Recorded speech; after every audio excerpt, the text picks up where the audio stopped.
একটি দেশ যেখানে ফুটবল শুধু একটি খেলা নয়, এটি কোটি মানুষের আবেগ, ভালোবাসা আর উন্মাদনার নাম।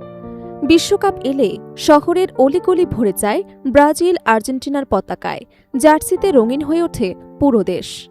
কিন্তু আশ্চর্যের বিষয় হল, সেই ফুটবলপ্রেমী দেশটির নিজের পতাকা এখনও বিশ্বকাপের মঞ্চে জায়গা করে নিতে পারেনি। বিশ্বের অষ্টম জনবহুল দেশ বাংলাদেশ কেন এখনও বিশ্ব ফুটবলে শুধু দর্শক হয়ে আছে? বাংলাদেশে ফুটবল মানেই শুধু মাঠের খেলা নয়, এটি এক ধরনের সামাজিক উৎসব। বিশ্বকাপ এলেই ঘরে ঘরে শুরু হয় প্রিয় দল নিয়ে আলোচনা, পাড়া মহল্লায় চলে পতাকা টাঙানোর প্রতিযোগিতা। কখনো কখনো দেখা যায় তারা দুটি দলে ভাগ হয়ে যায়। ব্রাজিল আর্জেন্টিনাকে ঘিরে যে উন্মাদনা তৈরি হয় তা অনেক ফুটবলপ্রেমী দেশের তুলনায় কোনো অংশে কম নয়। কিন্তু সমর্থনের এই বিশাল জোয়ার এখনও রূপ নিতে পারেনি আন্তর্জাতিক সাফল্যে। বিশেষজ্ঞদের মতে বাংলাদেশের ফুটবলের বড় সংকট আবেগের অভাবে নয়, বরং কাঠামোগত দুর্বলতায়। বিশ্ব ফুটবলের শক্তিশালী দেশগুলো গড়ে উঠেছে শক্তিশালী ক্লাব সংস্কৃতি, উন্নত প্রশিক্ষণ ব্যবস্থা এবং দীর্ঘমেয়াদী পরিকল্পনার মাধ্যমে।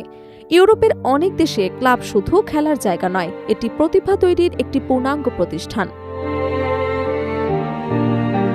একসময় বাংলাদেশের ফুটবলে আবাহনী মোহামেডান ঘিরে যে উত্তেজনা ছিল, সেটি ছিল ফুটবল সংস্কৃতির বড় অংশ।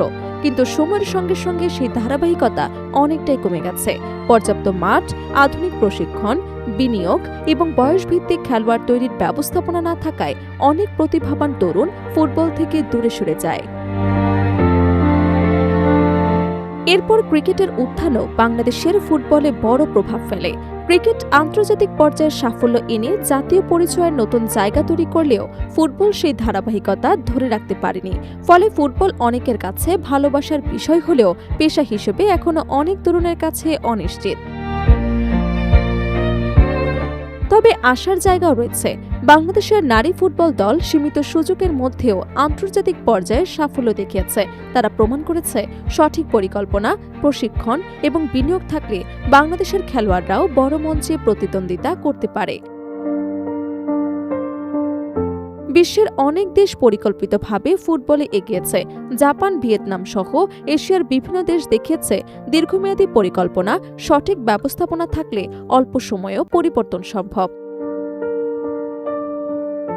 বাংলাদেশের বিশ্বকাপ স্বপ্ন পূরণ করতে হলে শুধু আবেগ নয়, প্রয়োজন শক্তিশালী ফুটবল কাঠামো, প্রতিভা খুঁজে বের করা, বয়সভিত্তিক দল গঠন, আধুনিক প্রশিক্ষণ এবং নিয়মিত বিনিয়োগ। এই পথে এগোতে হবে।